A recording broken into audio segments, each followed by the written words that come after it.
두드러기는 불치병이 아닙니다. 원인만 해결이 된다면 위의 약들을 드시지 않아도 충분히 두드러기는 나을 수 있습니다. 그렇다면 그 원인이 무엇일까요? 몸 내부의 원인입니다. 안녕하세요. 임상 11년차 한의학 박사 김조영입니다. 밤에 가려워서 잠 못 자는 환자분들이 정말 많은데 두드러기 도대체 왜 생기는 건가요? 두드러기 역시 아토피성 피부염처럼 알레르기 반응에 의한 피부 질환입니다. 알레르기 반응이 생기는 원인이 열 자극이거나 차가운 자극일 수도 있고 스트레스, 햇빛, 물, 음식일 수도 있습니다. 그 원인이 제거되시게 도와드리면 나을 수 있습니다. 우선은 두드러기가 왜 생기는가 말씀드리기 전에 두드러기의 종류에 대해서 설명을 드리겠습니다. 두드러기는 원인에 따라서 심부 열이 올라서 두드러기가 생기면 콜린성 두드러기, 추위에 의해서 피부 온도가 떨어졌다가 회복되면서 가려워지고 두드러기가 생기면 한랭성 두드러기, 햇빛을 받고 심해지면 일광 두드러기, 피부에 압박이 가해져서 생기는 피부 묘기증, 열 자극이 가해진 부위에 생기는 열 두드러기, 물이 닿은 자리에 생기는 수성 두드러기 등으로 나눌 수 있습니다. 그 외에도 부패한 음식이나 알러지 반응이 있는 음식을 드시고 두드러기가 생기는 음식물에 의한 두드러기도 있습니다.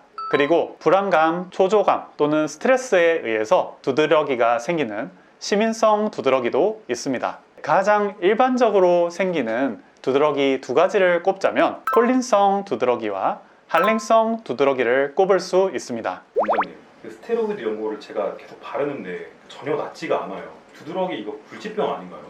두드러기는 불치병이 아닙니다. 보통 양의학적으로는 급성 두드러기는 두드러기가 사라지도록 2세대 항히스타민제를 드리거나 스테로이드제를 환자분들께 드려서 염증이 사라지고 두드러기가 가라앉도록 도와드립니다. 문제는 6주 이상 지속되는 만성 두드러기입니다. 이 경우는 앞에서 말씀드린 2세대 항히스타민제, 스테로이드제를 드시다가 안 드시게 되면 다시 재발하기 때문이죠. 그래서 피부과에서는 류코트리엔 억제제, 사이클로스포린 등의 면역 억제제, IgE에 대한 단클론 항체 등 다양한 방법을 써서 심도 있게 두드러기를 조절을 해드립니다. 그러나 이 약들을 복용하지 않고 안 맞으면 다시 재발하게 됩니다. 원인 치료가 안 되었기 때문입니다. 원인만 해결이 된다면 위의 약들을 드시지 않아도 충분히 두드러기는 나을 수 있습니다.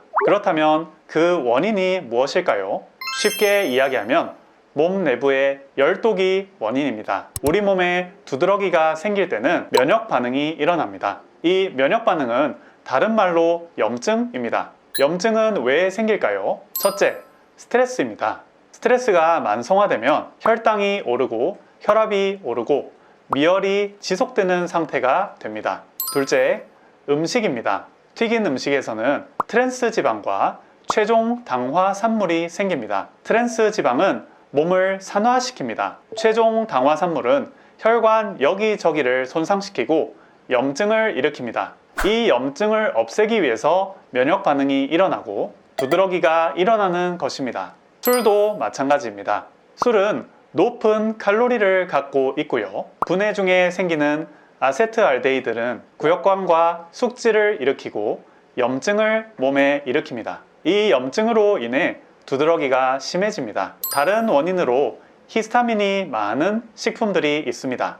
히스타민은 비만 세포에서 염증 반응 시 나오는 물질입니다. 이 물질이 몸에 공급됨으로써 염증 반응이 빈번해지는 것입니다. 히스타민이 많은 음식에 대해서는 바로 뒤에서 자세히 설명드리도록 하겠습니다. 흔히 의사 선생님들 중에 두드러기의 원인이 음식이 아니라고 말씀하시는 분들이 많습니다. 아마 알레르기 테스트에서 음식이 직접적인 문제를 일으키지 않기에 그렇게 말씀하시는 것으로 사료됩니다. 하지만 한의학적으로 볼 때는 장기적으로 음식 중에 열을 일으키는 음식들이 많습니다.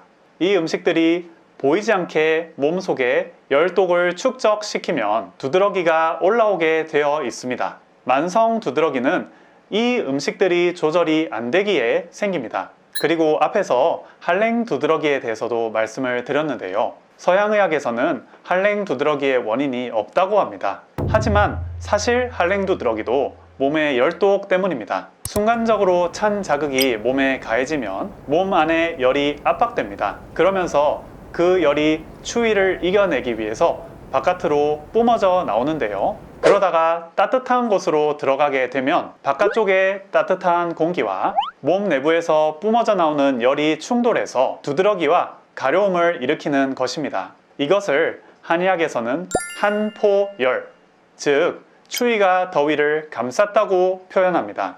그래서 사실 콜린성 두드러기와 한랭성 두드러기는 모두 원인이 같다고 보시면 됩니다. 집에서 뭐 식습관이나 생활 습관으로 두드러기를 치료할 수 있는 방법은 없을까요? 먼저 튀김, 설탕, 구운 육류, 유제품을 피하셔야 됩니다. 육류는 체질에 맞는 고기를 드시는 것은 그나마 낫습니다. 하지만 구워 드시고 튀겨 드시게 되면 마이야르 반응으로 인해서 최종 당화상물이 생겨서 두드러기에 악영향을 줍니다. 그렇기에 고기도 찌거나 삶아서 드실 것을 추천드립니다. 유제품도 발효된 플레인 요구르트, 우유, 치즈, 버터를 피하시는 것이 좋습니다. 앞에서 히스타민이 많은 음식이 두드러기를 유발할 수 있다고 말씀을 드렸죠. 히스타민이 많이 들어가는 음식에는 고기류 중에는 훈제고기, 소시지, 햄 등이 있습니다. 생선류에는 통조림 생선, 절인 생선, 고등어, 조개류가 있습니다. 유제품은 요거트와 파마산과 같은 숙성 치즈류가 있습니다. 채소류에는 절인 양배추, 사우어크라우트라고 하죠. 그리고 시금치, 버섯 등이 있습니다. 기타로 맥주, 와인 등의 술, 견과류, 초콜릿, 식초, 젓갈 등의 발효식품도 히스타민이 많이 들어간 음식입니다. 제가 방금 드린 히스타민이 많이 들어간 음식 중에 드시고 두드러기가 심해지는 것 같은 음식이 있으시다면 그것을 피해 주시는 것이 좋습니다. 생활 습관 중에서 가장 중요한 것으로 스트레스를 이겨내게 만들어주는 운동을 꾸준히 하시는 것이 좋습니다. 실제 운동을 하게 되면 처음에는 교감신경이 항진되지만 꾸준히 운동을 하게 되면 점점 교감신경이 안정되면서 스트레스를 덜 받게 됩니다. 운동을 하면 한랭 두드러기나 콜린성 두드러기 치료에도 도움이 많이 됩니다. 왜냐하면 한랭 두드러기도 몸 안팎에 속에는 열이 쌓이고 겉은 차져서 생기고요. 콜린성 두드러기도 열이 배출되면서 생기는데요. 운동을 하고 땀을 내므로써 당장은 가렵겠지만 몸에 열독이 배출되고 몸 안팎이 소통이 되기 때문입니다. 그러면 두드러기도 덜해집니다. 저도 어릴 때 한랭 두드러기가 있었습니다. 추운 곳에 나갔다가 따뜻한 집에 들어오면 가려워서 미치는 줄 알았습니다. 그런데 운동을 하며 그것이 해결되었습니다. 따라서 여러분들이 두드러기가 있으시다면 운동은 꼭 하실 것을 권해드립니다. 이번 시간에는 두드러기의 원인부터 집에서 할 수 있는 생활 습관과 식습관에 대해서 자세히 알아봤는데요. 두드러기 때문에 참지 못하게 가려우실 경우에는 제가 말씀드린 방법들을 적용해 보셔서 도움을 얻으셨으면 좋겠습니다. 이번 영상이 도움이 되셨다면 구독과 좋아요 부탁드립니다. 낫는 방법으로 나을 때까지 지금까지 한의학 박사 김조영이었습니다. 감사합니다.